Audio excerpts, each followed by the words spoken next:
We're going to go through how we scaled the brand Motherland Garments all the way from 0 to their first 5K month in 3 months. Okay.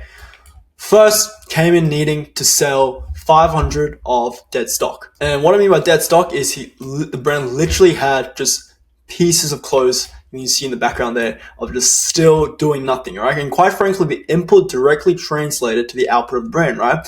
Again, all the brand was doing is posting on Instagram stories, no content strategy, right? No ad system, literally almost just freestyling it, right? So from the gate, it was quite clear it was a brand foundation problem and a directional problem, both at the same time, right?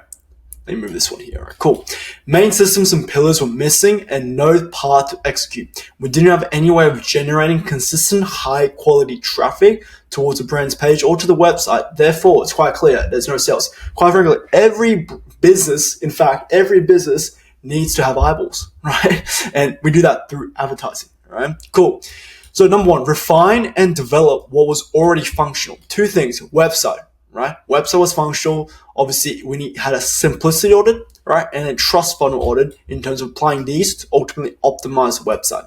Okay? So simplicity audit, making sure the website is simple to use. Simpler, the better, right? Trust funnel, make sure the website had a lot of trust because that is number one bottleneck for brand scaling. Okay, to their first 5K month, because again, we don't have many customers to showcase, not many reviews to showcase. Again, UGC is hard, all that type of stuff. Okay?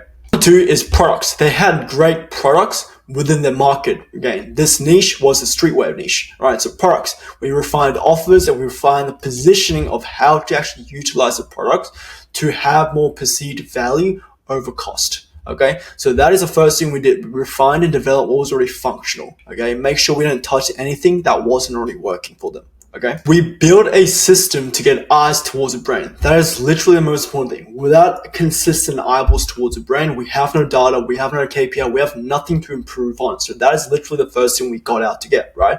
The vehicle, meta ads, okay? Meta ads was the vehicle we chose, right? Keep in mind, we have never ran ads before, right? In fact, we didn't even have meta business manager set up. No pixel, no ad account, no credit card connected to anything. That is literally the first step we did, okay? Knowing what vehicle we were going to use, we had to deliver the right creatives and we understood the importance of it, okay? As a raw creative for the brand, yes, we had decent creatives, but we needed more specific ad creatives, specifically towards meta ads. Okay, that was super important what we did to refine. 3 verticals we intended to go on to improve, just knowing the fact that, okay, streetwear niche, we already had past ad data, right? We knew what worked. We just had to refine it, make better creatives specifically towards this brand, right?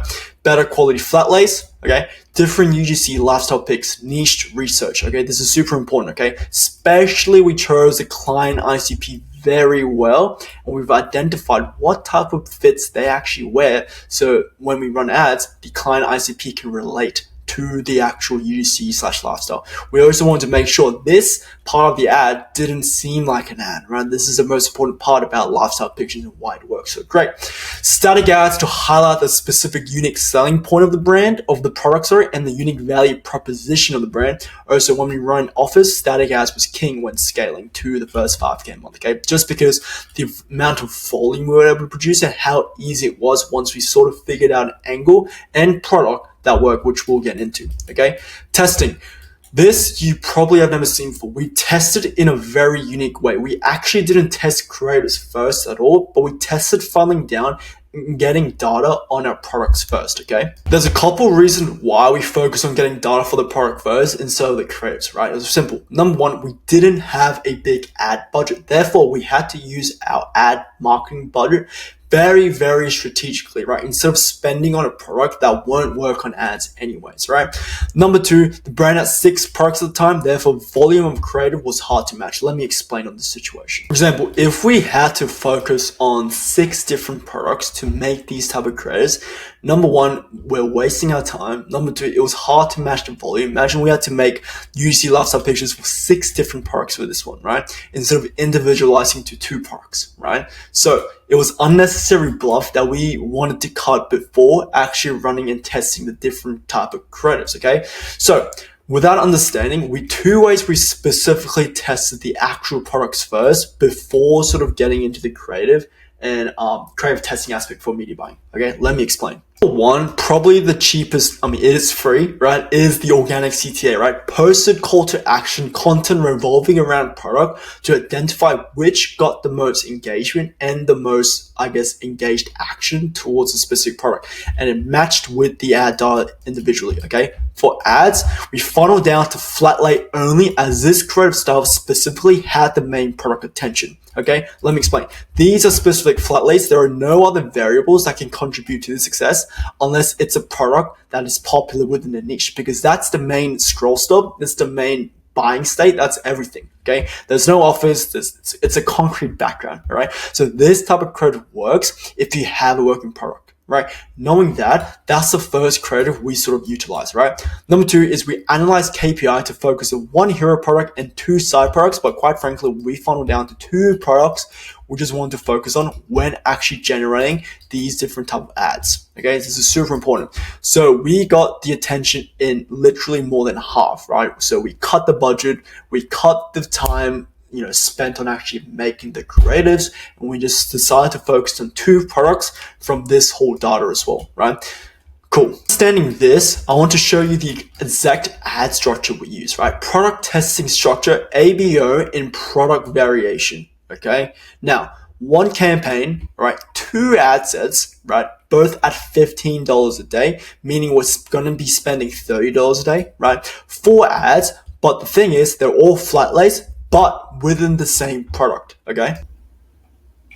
Okay, so four ads, all flat rate, but within the same product, okay? So basically, we're testing two products at a time due to our budget restriction and efficiency, because quite frankly, if we're spending $15 a day on each product, 15 times 6, we didn't have the budget for that, okay? We tested four variations of flat rates of the product to maximize the chance in terms of, what we test, right? To make sure we test every angle as possible. But keep in mind, that is all flat rates, okay? Rinse and repeat this process until you use a 2 to 3 product to attack, okay? The specific, KPI that we look for is obviously number one, return of ad spend. Right, the efficiency of that. Number two is actually the unique outbound click-through rate. How many people were actually clicking on the product through the creatives and actually going to the website, okay? Those are the two main factors we use, okay? Now, understanding and we funneled down the two products that we want to use, then we went to creative testing structure, which is a campaign should be a CBO, so a campaign budget optimization. Keep in mind, ABO is an ad set budget, so we're distributing the budget into the ad level, and now we're distributing the budget into the campaign level, so we're letting Facebook determine this, okay? One ad set for $20 a day and 7 ads, right? All different vertical structure, but only 2 to 3 products in the actual campaign, right? So this is super efficient, right? 7 ads, ad 1, ad 2, ad 3, ad 4, ad 5, ad 6, and maybe a video, right? 7 different angles we would attack, but we knew that the products had the best chance of working from the past data. Okay, to be in the position to actually realize that we need to dial down, right? I love this word, right? First ad structure is only the beginning, all right? The ability to read the right KPIs and make the right decisions is going to determine the success of how you run ads, right? We dial the creatives to its finest detail, the exact unique selling point that resonate with the exact ICP, so ideal client profile, right? The exact creative vertical, right? Which style from this actually worked, okay? Exact scroll stop variation, okay? Which type of credits made the people stop throughout KPI? The exact UVP, right? What offer worked the best? What product pairing worked the best? All that type of stuff. We dialed it down to the finest detail, okay?